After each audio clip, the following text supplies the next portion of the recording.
নমস্কার বন্ধুরা, আশা করি তোমরা সবাই খুব ভালো আছো। আর নতুন ভিডিও নিয়ে চলে এসেছি। আর আজকের ভিডিওটা হতে চলেছে খুবই ইন্টারেস্টিং, তার কারণ আন্ডার ওয়াটার টানেল অ্যাকোরিয়াম যেটা রয়েছে এই মুহূর্তে আমাদের কলকাতার পার্ক সার্কাস ময়দানে।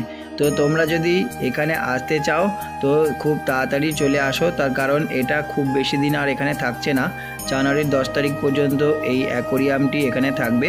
তো তোমরা আসতে চাইলে এই জানুয়ারির 10 তারিখের মধ্যেই বাচ্চাদের নিয়ে চলে এসো। বাচ্চাদের জন্য খুবই ইন্টারেস্টিং একটা জায়গা। আমি তো চলে এসেছিলাম সপরিবারে এই অ্যাকোরিয়ামটি দেখার জন্য এবং আমি খুবই এনজয় করলাম, খুব ভালো লাগলো আমার। তো তাই তোমাদের সঙ্গেও শেয়ার করছি এই অ্যাকোরিয়ামের কিছু ভিডিও।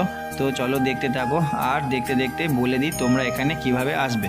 তোমরা যদি এখানে আসতে চাও তো পার্ক সার্কাস ময়দান অনেকেই চেনো, যদি না জানো তাহলে পার্ক সার্কাস স্টেশন থেকে হাঁটা পথ, অথবা তোমরা শিয়ালদা থেকে আসতে পারো। শিয়ালদা থেকে পার্ক সার্কাস ময়দান বা 7 পয়েন্ট বা হাওড়া থেকে 7 পয়েন্টের বাস পেয়ে যাবে, প্রচুর বাস আছে। অর্থাৎ 7 পয়েন্টের নেমেই যে ময়দানে ঢোকার রাস্তা, এই ময়দানে ঢোকার রাস্তাতেই একদম প্রথমেই পাবে হচ্ছে এই অ্যাকোরিয়াম। তো চলে আসো। এখানে প্রবেশ মূল্য 100 টাকা করে, আর 5 বছরের নিচে হলে তার কোনো টিকিট লাগবে না। এখানে যদি তোমরা বাইক নিয়ে আসতে চাও তাহলে বাইক নিয়ে আসতে পারো। ময়দানের পাশে বাইক রাখার পার্কিং আছে। আর এটা হচ্ছে 7 পয়েন্ট থেকে, যেটা ময়দান এবং মা উড়ালপুলের মাঝখান থেকে যে গলিটা ঢুকছে ওইটা দিয়ে ঢুকবে, ঢুকে বাঁ দিকে সামনেই পার্কিং পেয়ে যাবে। চলো ভিডিওটা দেখতে থাকো, আশা করি ভালো লাগবে।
অ্যাকোরিয়াম থেকে বেরোনোর সময় দুটো বন্ধুর সঙ্গে দেখা হয়ে গিয়েছিল।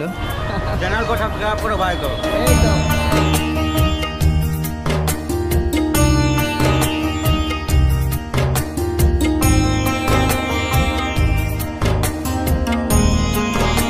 অ্যাকোরিয়ামের বাইরেটাও খুব সুন্দর করে সাজানো ছিল, যেখানে বাচ্চারা সত্যি খুব এনজয় করছিল। তো আমার তো খুবই ভালো লাগলো।